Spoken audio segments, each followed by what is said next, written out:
Récap, j'ai compris les sciences. Cet exercice, dans une première partie, on se propose de déterminer la masse molaire du glucose qui est une molécule de formule brute C6H12O6. Quelques données viennent compléter cette question. La masse molaire du carbone, qui correspond à la masse d'une mole d'atome de carbone, 12,0 g mol-1. La masse molaire de l'hydrogène, 1,0 g mol-1. Et la masse molaire de l'oxygène, 16,0 g mol-1. La première chose à faire est d'identifier les coefficients de chaque atome de la molécule de glucose. La molécule de glucose, C6H12O6, nous repérons en premier lieu en indice du carbone un petit 6 qui correspond à 6 atomes de carbone. Il y a donc 6 atomes de carbone dans la molécule de glucose. En indice de l'hydrogène, un 12. Il y a donc 12 atomes d'hydrogène dans la molécule de glucose. Et en indice de l'oxygène, un 6 qui signifie encore qu'il y a 6 atomes d'oxygène dans cette molécule.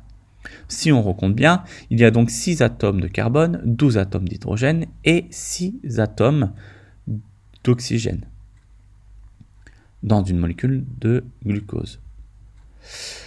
Pour calculer la masse molaire de ce glucose, C6H12O6, on va donc faire 6 fois la masse molaire du carbone, plus 12 fois la masse molaire de l'hydrogène, plus 6 fois la masse molaire de l'oxygène. En remplaçant par les valeurs numériques et en calculant, on arrive à déterminer que la masse molaire du glucose est de 180 g mol-1. En deuxième partie, on se propose de déterminer la masse molaire, non pas d'une molécule, mais cette fois-ci de l'ion sulfate, de formule brute SO4-. Des données encore viennent compléter cette question. La masse molaire du soufre, qui correspond à la masse d'une mole d'atome de soufre, 32,0 g mol-1, et la masse molaire de l'oxygène qu'on nous redonne, 16,0 g mol-1. Comme tout à l'heure, la première chose à faire est d'identifier les coefficients de chaque atome de cet ion. SO4-. En indice du S, du soufre, il n'y a pas de coefficient, ce qui correspond en réalité à un petit 1. Il y a donc un atome de soufre dans l'ion sulfate. En indice de l'oxygène, 4, il y a donc 4 atomes d'oxygène dans l'ion sulfate. Attention, 2- correspond à une charge et on ne prend pas en compte la masse correspondante à cette charge. Elle est négligeable devant la masse atomique.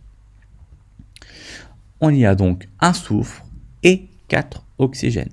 Si nous voulons faire le calcul, la masse molaire de l'ion sulfate, on va faire une fois la masse molaire du soufre, plus 4 fois la masse molaire de l'oxygène.